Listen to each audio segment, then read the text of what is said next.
तो dear students, चलिए आज हम एक्सरसाइज 9.3 के क्वेश्चन नंबर 4 को डिस्कस करते हैं।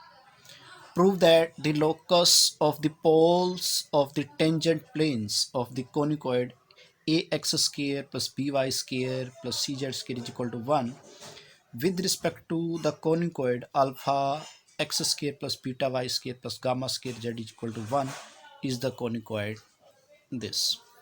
तो इस क्वेश्चन में एक्चुअली हमें करना क्या है, देखो, locus of the poles of the tangent planes of the conicoid, यानी कि सबसे पहले मुझे इस कोनिकोइड के टेंजेंट प्लेन्स चाहिए, टेंजेंट प्लेन का पोल चाहिए और फिर मुझे उस पोल का लोकस फाइंड आउट करना है।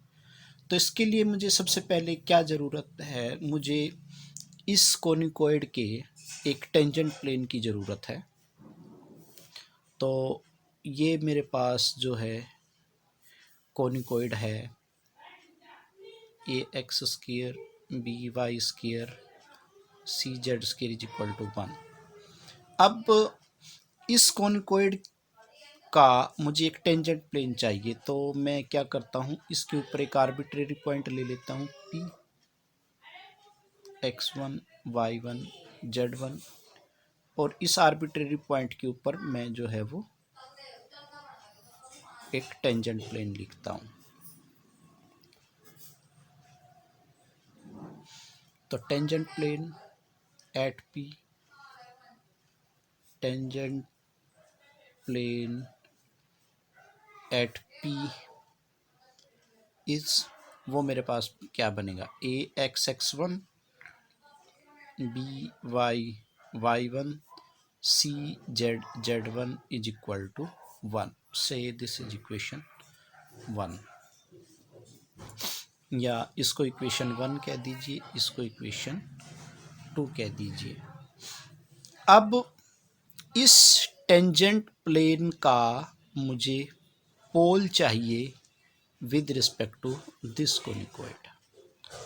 तो मैं क्या करता हूँ, इस टेंजेंट प्लेन का पोल मान लेता हूँ। तो let Q x2 y2 z2 be the pole of the plane,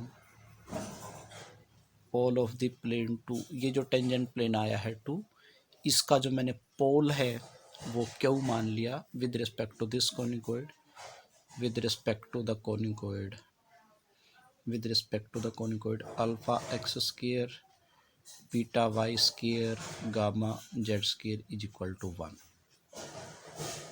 इसका मतलब क्या है, अगर ये प्लेन इसका, अगर इस प्लेन का पोल ये है तो इट मीन्स दैट इस पॉइंट का जो पोलर है वो हमारे पास ये प्लेन बनेगा।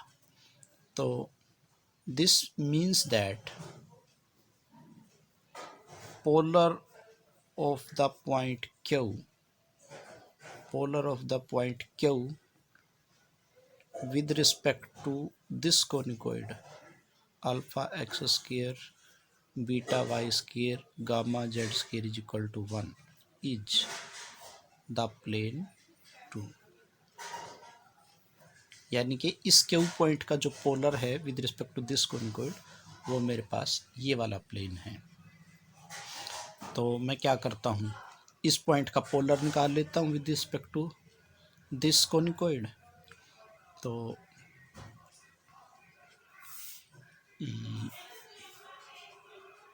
but polar of the point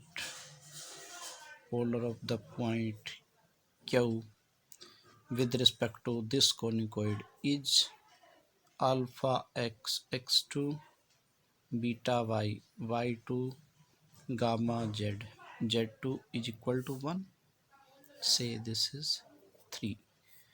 अब इस क्यू पॉइंट का पोलर ये प्लेन भी है और इस क्यू पॉइंट का पोलर ये प्लेन भी है, तो इसका मतलब है दो 2 and 3 are same. they are identical, it means that therefore 2 and 3 represents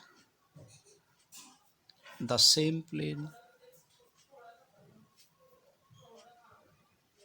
तो अगर ये सेम प्लेन को रिप्रेजेंट करते हैं तो इनके जो कोफिशिएंट है वो आपस में कंपेरेबल हैं। तो यहाँ से x का कोफिशिएंट मेरे पास क्या है, a(x1) और यहाँ से अल्फ़ा x2, यहाँ से b(y1), यहाँ बीटा y2, c z1 और गामा z2, और राइट साइड में है 1/1 मीन्स इक्वल टू 1, या मैं इसको किसी आर्बिट्रेरी कांस्टेंट k की इक्वल भी रख सकता हूँ, देयर इज़ नो प्रॉब्लम। तो अब यहाँ से मैं क्या करता हूँ, यहाँ से मेरे पास आ गया फर्स्ट एंड लास्ट से a(x1) is equal to alpha x2 और x1 is equal to alpha x2 upon a। इसी तरह से y1 मेरे पास आ गया बीटा y2 अपॉन b, और z1 मेरे पास आ गया gamma z2 upon c। Now ये जो पॉइंट है ये जो पॉइंट है x1 y1 z1, अब ये जो पॉइंट है x1 y1 z1 ये तो मेरा 1 के ऊपर लाई करता है, तो this point lies on 1, this point p x1 y1 z1 lies on 1। तो हमारे पास क्या आएगा, a इंटू एक्स स्केयर की जगह alpha square x2 square over a square plus b into beta square y2 square over b square और c into gamma square z2 square over c square is equal to 1। तो यहाँ से मेरे पास क्या आ गया, यहाँ से मेरे पास आ गया अब क्यू पॉइंट का लोकस निकाल लो, क्योंकि क्यू पॉइंट तो जो है वो मैंने पोल मान रखा था और पोल का ही मुझे लोकस फाइंड आउट करना था। तो therefore locus of Q is, यहाँ से अल्फ़ा x2 किस में कन्वर्ट हो जाएगा, x में, alpha square x square by a, यहाँ पे a स्केयर है, ये a है तो ये कैंसल आउट हो जाएगा, plus beta square y square by b, gamma square c square, gamma square z square over c is equal to 1, और this is the required locus. यही हमें जो है प्रूव करके दिखाना था। तो हमारा जो लोकस है वो जो है वो यही आ गया। तो this was the answer of this question.